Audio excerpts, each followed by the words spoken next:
ദൈവനാമത്തിന് മഹത്വമുണ്ടാകട്ടെ. ആത്മീയ ഉണർവിന്റെ കാലയളവിലൂടെയാണ് നാം കടന്നു പോകുന്നത്. പ്രാർത്ഥനയുടെയും വചനധ്യാനത്തിന്റെയും പ്രാധാന്യം ഏറെ ആവശ്യമുള്ള സമയമാണ് ഇപ്പോൾ. നോമ്പ് പുതുക്കത്തിന്റെയും രൂപാന്തരത്തിന്റെയും നാളുകളാണ്. തന്റെ ജീവനും അവസാനത്തുള്ള രക്തവും പങ്കുവച്ച ക്രിസ്തുവിന്റെ പീഡാസഹനത്തിന്റെ ഓർമ്മ പുതുക്കൽ കൂടിയാണ് നോമ്പ് കാലം. ആത്മീയ ശുശ്രൂഷയോടെ പ്രത്യാശയോടെ ഈ നാളുകളെ ധന്യമാക്കുവാൻ നമുക്ക് സാധിക്കട്ടെ.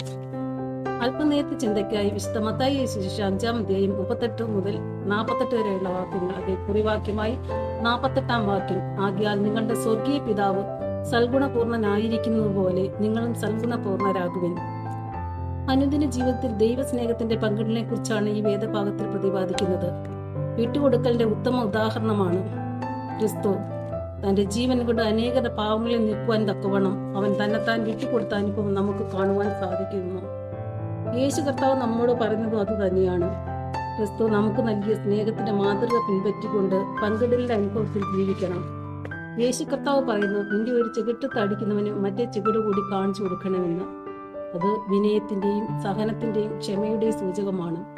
എന്നാൽ ഈ വാക്കിനെ മുതലെടുക്കുന്ന ഒരുപറ്റം ആളുകൾ നമുക്ക് ചുറ്റുമുണ്ട്. നമ്മളെ ഉപദ്രവിക്കുന്നവർക്ക് വേണ്ടി പ്രാർത്ഥിക്കുവാൻ കർത്താവ് നമ്മോട് പറയുന്നു. കാരണം അവർ ചെയ്യുന്ന പാപം എത്രമാത്രം വലുതാണെന്ന് അവർക്കറിയില്ല. അതിനാൽ അവരോട് ക്ഷമിച്ച് അവരുടെ മനസ്സിനെ രൂപാന്തരപ്പെടുത്തണമേ എന്ന് നമുക്ക് പ്രാർത്ഥിക്കാം. ആരെയും നന്നാക്കുവാൻ നമ്മളെ കൊണ്ട് സാധിക്കില്ല. എന്നാൽ ദൈവീക സ്നേഹത്തിൽ അവരുടെ ജീവിതത്തെ പുതുക്കണമേ എന്ന് പ്രാർത്ഥിക്കുവാൻ നമുക്ക് സാധിക്കണം. നമ്മുടെ ക്രിസ്തീയ ജീവിതത്തിൽ പങ്കിടലിന് വലിയൊരു സ്ഥാനമുണ്ട്. ഷെയറിംഗ് ഈസ് കെയറിംഗ് എന്ന ഒരു വാചകമുണ്ട്. പങ്കിടലിലൂടെ കരുതലിന്റെ കരങ്ങൾ നീട്ടപ്പെടുകയാണ്. വിശുദ്ധ കുർബാന പങ്കിടലിന്റെ അനുഭവമാണ്. അറുക്കപ്പെട്ട പെസഹ കുഞ്ഞാടിനെ എല്ലാവരും പങ്കുവെച്ച് ഭക്ഷിക്കണം എന്ന ദൈവത്തിന്റെ നിർദ്ദേശമാണ്. പുറപ്പാട് പുസ്തകം 12-ാം അധ്യായം 1 മുതൽ 5 വരെയുള്ള വാക്യങ്ങളിൽ യഹോവ മോശയോടും അഹരോനോടും മിസ്രയീം ദേശത്ത് വെച്ച് അരുളിച്ചെയ്തത് എന്തെന്നാൽ, ഈ മാസം നിങ്ങൾക്ക് മാസങ്ങളുടെ ആരംഭമായി ആണ്ടിൽ 1-ാം മാസം ആയിരിക്കണം. നിങ്ങൾ ഇസ്രായേലിന്റെ സർവ്വസംഘത്തോടും പറയേണ്ടത് എന്തെന്നാൽ, ഈ മാസം 10-ാം തീയതി അതത് കുടുംബത്തിന് ഒരു ആട്ടിൻകുട്ടിയെ വീതം ഓരോ ആട്ടിൻകുട്ടിയെ എടുക്കണം. ആട്ടിൻകുട്ടിയെ തിന്നുവാൻ വീട്ടിലുള്ളവർ പോരെങ്കിൽ ആളുകളുടെ എണ്ണത്തിനൊത്തവണ്ണം അവനും അവന്റെ വീടിനടുത്ത് അയൽക്കാരനും കൂടി അതിനെ എടുക്കണം. ഓരോരുത്തരും തിന്നുന്നതിനൊത്തവണ്ണം കണക്ക് നോക്കി നിങ്ങൾ ആട്ടിൻകുട്ടിയെ എടുക്കണം.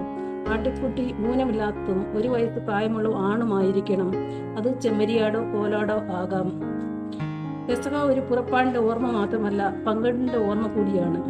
ഇന്ന് വിശുദ്ധ കുർബാനയിൽ പങ്കെടുക്കുമ്പോഴും ഒരേ അപ്പത്തിന്റെയും വീഞ്ഞിന്റെയും അംശങ്ങളായി നാം മാറുകയാണ് ചെയ്യുന്നത്. വിശുദ്ധ കുർബാന ശുശ്രൂഷയിൽ ഒരു പട്ടക്കാരൻ അപ്പം നുറുക്കുമ്പോൾ ജനത്തിനു വേണ്ടി നുറുക്കപ്പെടുവാനുള്ള തന്റെ സന്നദ്ധതയാണ് പ്രഖ്യാപിക്കുന്നത്. നാം കുർബാന അനുഭവിക്കുമ്പോൾ ക്രിസ്തുവിന്റെ നാമത്തിൽ സമൂഹത്തിനു വേണ്ടി നുറുക്കപ്പെടുവാനുള്ള സമർപ്പണത്തെയാണ് പ്രഘോഷിക്കുന്നത്.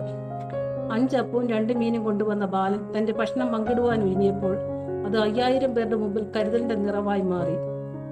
ആവശ്യത്തിലിരിക്കുന്നവരെ കരുതുവാനും നമ്മുടെ ഇല്ലായ്മകളിലൂടെ മറ്റുള്ളവരെ കരുതുവാനും ഉള്ളത് പങ്കിടുവാനും സ്വർഗസ്ഥനായ നമ്മുടെ പിതാവ് സൽഗുണ സമ്പന്നനായതുപോലെ ഈ നാളുകളിൽ സൽഗുണമുള്ളവരായി ക്രിസ്തീയ ജീവിതത്തിൽ മുന്നേറുവാൻ പങ്കിടലിന്റെ സന്തോഷം മറ്റുള്ളവരിലേക്ക് നൽകുവാൻ വലിയവനായ ദൈവം നമ്മെ സഹായിക്കുമാറാകട്ടെ.